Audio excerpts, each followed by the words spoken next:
105 to 110 Trinamool Congress. কিন্তু নন্দীগ্রামে শুভেন্দু অধিকারী হারছে।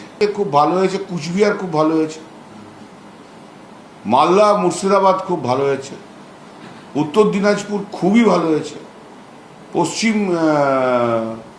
বর্ধমান ভালো হয়েছে, পশ্চিম মেদিনীপুর খুব ভালো হয়েছে, পূর্ব Medinipur we are doing very well. বিজেপির তো মুখ্যমন্ত্রী হবে না এখানে, অতএব উনি যা ইচ্ছা তাই বলুক না কেন। বাংলা মিডিয়ামে পড়া কে হবে? ওদের তো পড়াশোনা করার লোকই নেই।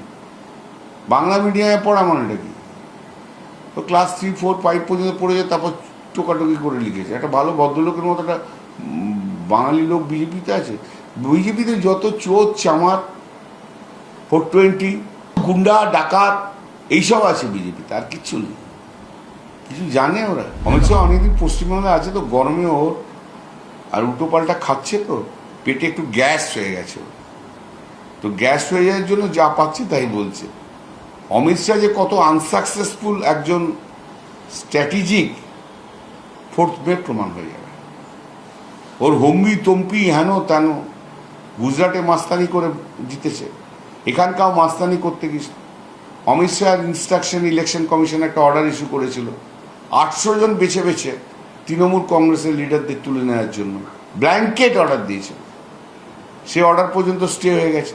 ওই যে বলেছিল 23 তারিখ দেখ লেঙ্গে আপকো আপ লোক কো আদমিকে, তো একটাকেও দেখতে পেরেছে? একটাকেও অ্যারেস্ট করতে পেরেছে? শোনো, ওই অমিত শাহ গুজরাটি অমিত শাহ বলে যায়, বাঙালি বুদ্ধিটা কিন্তু কম নেই, এটুকু বলে দিলাম অমিত শাহকে। জানোই না তুমি এখনো, বাংলা চেনোনি, বাংলা দেখোনি।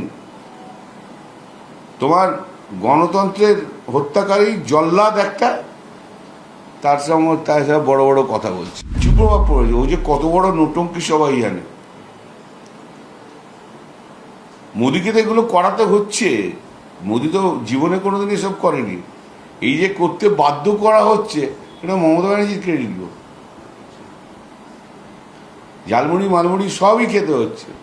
এখানে তো পেঁয়াজ ছাড়া বা খাবার হয়, তখন ঝালমুড়িতে পেঁয়াজ দিয়ে খেলো কি করে? 92% পোলিং হয়েছে। এই 92% পোলিংটা, যত পোলিং বেশি হয় তত আমাদের ফেভারে যায়। গ্রাম বাংলায় হয়েছে, এবং সেই গ্রাম বাংলার পোলিংয়ে এবারে যে সংখ্যা গেছে, সেই সংখ্যাটা খুবই ভালো। পরিযায়ী শ্রমিকরা প্রচুর এসছে, তাদের প্রত্যেকের। এবং এই পোলিংটা হওয়ার আরেকটা বিষয়ের কারণ হচ্ছে যে এই যে এসআইআরের মধ্যে দিয়ে একটা ভীতি আতঙ্ক তৈরি করে দিয়েছিল না, তাতে মানুষ এখন ভাবছে আমি যদি ভোটটা না দিই আমাকে তো পরবর্তীকালে আমার নামই কাজ যাবে। এসআইআর ফেসআইআরে যেভাবে হ্যারাসমেন্ট হয়েছে, সেই হ্যারাসমেন্টের ভিত্তিতে মানুষ তো খুব বিরক্ত তাদের ওপর। তাই জন্য এবারে তারা সেই বিরক্তটা প্রকাশ করছে কেন্দ্রীয় সরকারের এগেনস্টে। নরেন্দ্র মোদী, অমিত শাহ ইলেকশন কমিশনের এগেনস্টে বিরক্তটা প্রকাশ করছে বলেই এত পোলিং হয়েছে।